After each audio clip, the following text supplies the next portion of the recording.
NEET का exam वापस होने वाला है, एनटी का नोटिफिकेशन आ गया है। नोटिफिकेशन में क्या है और तुम्हें क्या क्या करना है, मेरी बात बहुत ध्यान से सुनना। पहली बात, एनटी ने ये बोला है कि जो 3 मई को एग्जाम हुआ था उसका नोटिफिकेशन जो उन्होंने 10 मई को निकाला था, उसके बेसिस पे ये डिसीजन लिया गया है कि वापस एग्जामिनेशन होगा।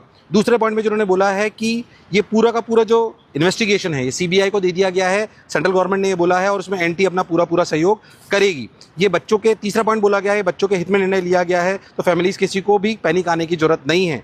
चौथा पॉइंट बोला गया है कि जितने भी बच्चों ने रजिस्ट्रेशन करा था नीट में, उन सभी बच्चों को बताया गया है कि रजिस्ट्रेशन दोबारा करने की जरूरत नहीं है। ध्यान सुनना मेरी बात, रजिस्ट्रेशन दोबारा करने की जरूरत नहीं है। तो आपको पैनिक होने की जरूरत नहीं है कि आप मुझे दोबारा फॉर्म भरना पड़ेगा, फीस वापस देनी पड़ेगी। वापस आपका री रजिस्ट्रेशन जो है हो जाएगा, अपने आप हो चुका है, जो वापस दोबारा करने की जरूरत नहीं है। पांचवा पॉइंट बोला गया है कि क्या एग्जैक्टली डेट आएगी और आपका एडमिट कार्ड जो नया आएगा वो कब इशू होगा, एनटी आपको टाइम से बताता रहेगा। जो भी बच्चे मुझे सुन रहे हैं उनसे कहना चाहता हूं कि ये एनटी का नोटिफिकेशन आ गया है, यानी कि नीट दोबारा हो रहा है। मैं जानता हूं जिन बच्चों को इस बार सफलता मिलने वाली थी उनको दुख जरूर हो रहा होगा, पर जिनका नहीं हो रहा था उनके लिए एक और अपॉर्चुनिटी है। जिनको सफलता मिलने वाली थी या जिनको दुख हो रहा है वो सब अब बराबर हो गए हैं, ये सच है। बिना किसी कंट्रोवर्सी के टाइम खराब करे कि बहुत सारे से वीडियोज देखे जा रहे हैं, इन्फॉर्मेशन तुम्हारे तक पहुंच गई है, मेरे माध्यम से कहीं से भी पहुंच गई है, उसके बाद तुम्हें ध्यान में रखना है कि अब टाइम खराब नहीं करना है। तुरंत पीवाईक्यू में वापस लग जाओ, रोज दो टेस्ट पेपर करना चालू कर दो। आपके पास होम टेस्ट सीरीज के बहुत सारे टेस्ट पेपर पहले से रखे होंगे। जितने ज्यादा पेपर करोगे, जितने ज्यादा पीवाईक्यू करोगे, अगर पहले इससे अच्छे नंबर आ रहे थे तो जेईई के पीवाईक्यू करना चालू कर दो।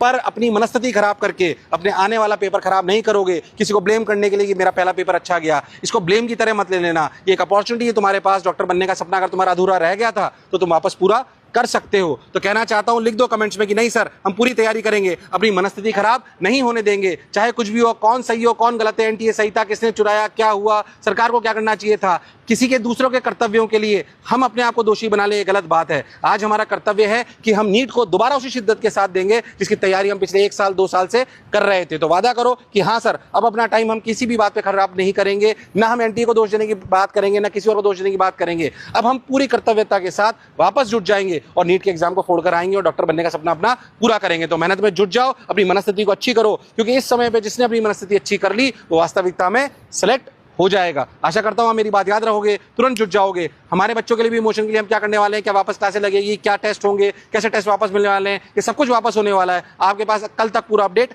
आ जाएगा। मुझे सुनने के लिए बहुत बहुत धन्यवाद। Thank you.